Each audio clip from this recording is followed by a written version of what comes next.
Very good morning everyone, stock market চ্যানেলে আপনাদের সকলকে স্বাগত। আজকে 30শে জুন।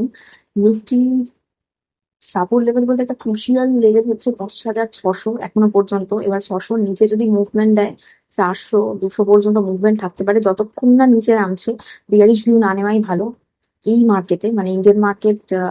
গত দুদিন ধরে বা গত এক সপ্তাহ যে মুভমেন্টটা দেখিয়েছে তাতে। এছাড়া ব্যাংক নিফটির ক্ষেত্রে 57,400 লেভেলটা ক্রুশিয়াল লেভেল একটা, তার নিচে যদি মুভমেন্ট দেয় তাহলে 200 পর্যন্ত মুভমেন্ট হতে পারে।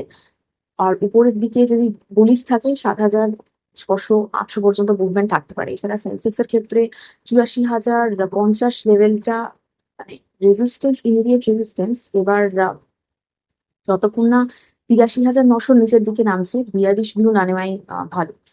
এছাড়া আমরা যদি অপশন চেন দেখি, দেখবো যে পুট রাইটার্স বেড়েছে, মানে মার্কেটের সেন্টিমেন্ট বুলিশ, সেই রকম বিয়ারিশ নেই। এছাড়া যেহেতু আমরা ইউএস চায়না ট্রেড ডিলটা ফাইনাল মানে কনফার্ম হতে দেখলাম, তো আগের দিন আমরা গ্লোবাল মার্কেট মানে শুক্রবার গ্লোবাল মার্কেটেও আমরা দেখছি যে ভালো রকম পজিটিভে ক্লোজ দিয়েছে। তো মার্কেটে সেরকম বিয়ারিশ সেন্টিমেন্ট কিছু নেই। এবার ইন্ডিয়ান মার্কেটে শুধু একটা জিনিস ছাড়া, যে ওই পাকিস্তানের 14 জন সোলজারকে আর কি মারা গেছেন। এবার 25 জন আহত হয়েছে। এবার এটার ব্লেমটা ইন্ডিয়াকে দিচ্ছে। তবে এই নিয়ে সেরকম ভাবে নেগেটিভ কিছু কিছু নয়। তো সেরকম ভাবে মানে পজিটিভই রয়েছে মার্কেট। এছাড়াও আগের দিন আমরা বৃহস্পতিবার যেটা দেখলাম, 12,594 কোটি এফআইআই বাইং হয়েছে। শুক্রবার দিনও বাইং হতে দেখলাম আমরা। তো এগুলো ইন্ডিয়ান মার্কেটের জন্য মোটামুটি পজিটিভ নিউজ রয়েছে। এছাড়া যদি আমরা কোম্পানি বলি, সেক্ষেত্রে বিএইচইএল কোম্পানিটাকে আমরা দেখছি যে আদানি পাওয়ারের থেকে অর্ডার পেয়েছে 6টা থার্মাল ইউনিটসে, মোটামুটি 800 মেগাওয়াটের 6,500 কোটি টাকার অর্ডার। তো পরবর্তীকালে এটা বিএইচইএল এই কোম্পানিটাকে আপনারা ফোকাসে রাখতে পারেন। এছাড়া মাজাগাঁও যে ডক শিপ বিল্ডার, তারা কলম্বো ডকইয়ার্ডের 51% স্টেক আর কি অ্যাকোয়ার করছে। মোটামুটি 452 কোটি টাকার ডিল হচ্ছে একটা, তো এটাকেও পরবর্তীকালে রাখতে পারেন ফোকাসে। এছাড়া মিশোর আইপিও আসছে। মিশো তো এখন ফ্লিপকার্ট, আমাজন এগুলোকেও মানে পিছনে ফেলছে ওর প্রফিটে আর কি। তো অবশ্যই মিশো ই কমার্স এই কোম্পানিটাকে স্টাডির মধ্যে রাখতে পারেন। মিশো যে আর শেয়ার হোল্ডারের কাছ থেকে যে পারমিশনটা চাইছিল ফান্ড রেজিং এর জন্য 4,250 কোটি, সেইটা মানে হয়ে গেছে, পারমিশন পেয়ে গেছে। তো এরপর আইপিও খুব তাড়াতাড়ি আসতে চলেছে। তো এই কোম্পানিটাকে স্টাডির মধ্যে রাখতে পারেন। এই ছাড়া ডিকসন টেকনোলজিকে অবশ্যই দেখবেন। তার কারণ হচ্ছে নোমুরা বুলিশ ভিউ দিচ্ছে। আবার ফিলিপ ক্যাপিটাল বলছে যে 37% ডাউন সাইড মুভমেন্ট থাকতে পারে ডিকসন টেকনোলজির, কারণ হেভি কম্পিটিশনের জন্য। তো দেখা যাক ফিউচারে কার কথা ঠিক হয়। এবার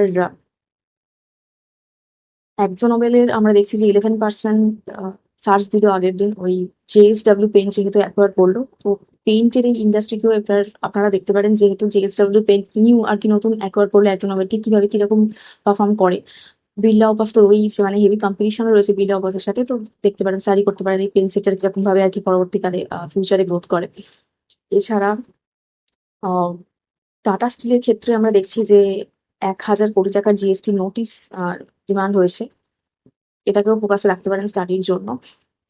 এছাড়া সেভাবে ইন্ডিয়ান মার্কেটে তো আর সেরকম কোনো নেগেটিভ সেভাবে নিউজ নেই, এই কোম্পানিগুলোকে ফোকাসে রাখতে পারেন।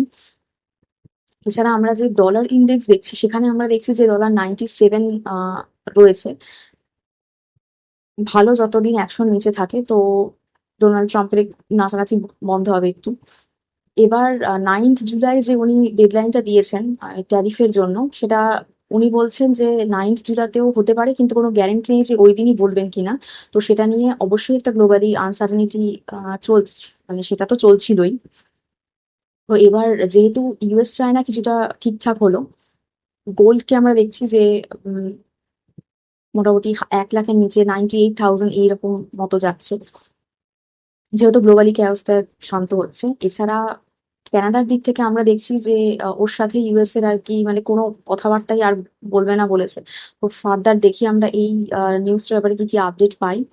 এছাড়া আর সেরকম ভাবে কোনো কিছু নেগেটিভ নিউজ নেই। গিফট নিফটিও আজকে সিগন্যাল দিচ্ছে ফ্ল্যাট ওপেনিং এর। দেখা যাক আজকে কিরকম কি মুভমেন্ট ইন্ডিয়ান মার্কেট দেয়।